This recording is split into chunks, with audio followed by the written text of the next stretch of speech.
Donc ici on est au niveau du foyer du bloc 5. Donc le bloc 5 c'est la grande salle de spectacle de 1800 places. Au niveau du foyer qui est la zone d'accueil des spectateurs avant qu'ils rentrent dans la salle, on a cet escalier monumental, on l'appelle escalier monumental, qui est en charpente métallique et qui sera habillé tout en parquet et qui permet d'accéder aux différents étages. Il y aura également des escalators pour ceux qui ne peuvent pas se déplacer rapidement par les escaliers. Et ici, comme vous le voyez, on a toute une zone d'accueil des tickets, de vestiaires qui permet de faire rentrer les spectateurs dans une situation de confort. Ici, on est dans le cœur du projet, c'est la grande salle 1800 places où, comme vous le voyez, on a un certain nombre de gradins qui font la signature de la salle. Il y a 1800 places, 900 places au niveau du parterre et 900 places au niveau du balcon.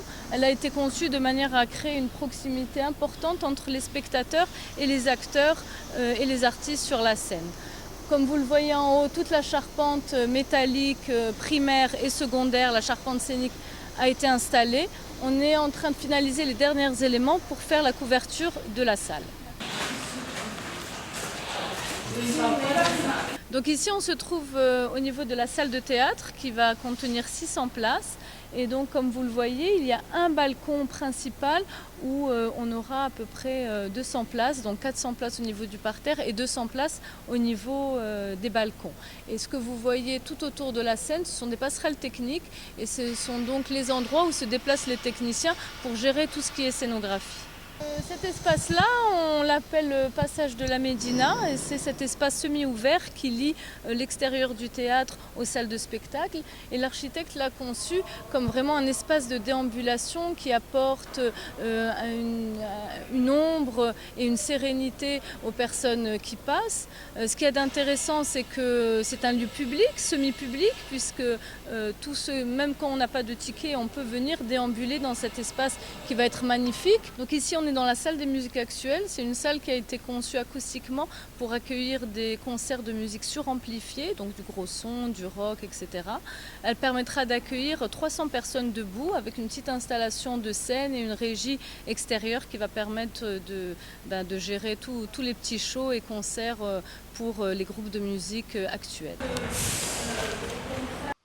Ici, c'est le sous-sol, c'est là où on a tout l'équipement technique responsable de la climatisation de la grande salle de 1800 places.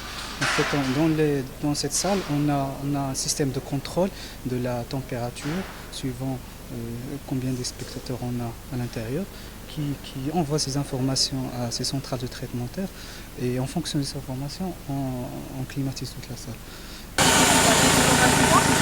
Donc depuis quelques mois, le rythme de travail s'est accéléré. Donc le chantier, il fonctionne de 7 heures jusqu'à la tombée de la nuit. Parfois, pour des opérations spécifiques, on peut faire des nocturnes. Et donc tout le monde est vraiment mobilisé pour accélérer le rythme, puisqu'actuellement, tous les corps d'État interviennent en parallèle. On est en train de terminer le gros œuvre, on est à 90% quasiment.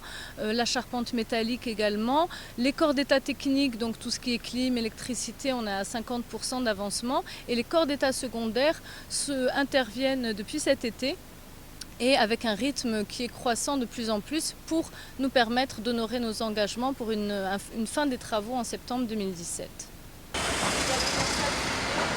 Alors les sources de financement, elles sont multiples.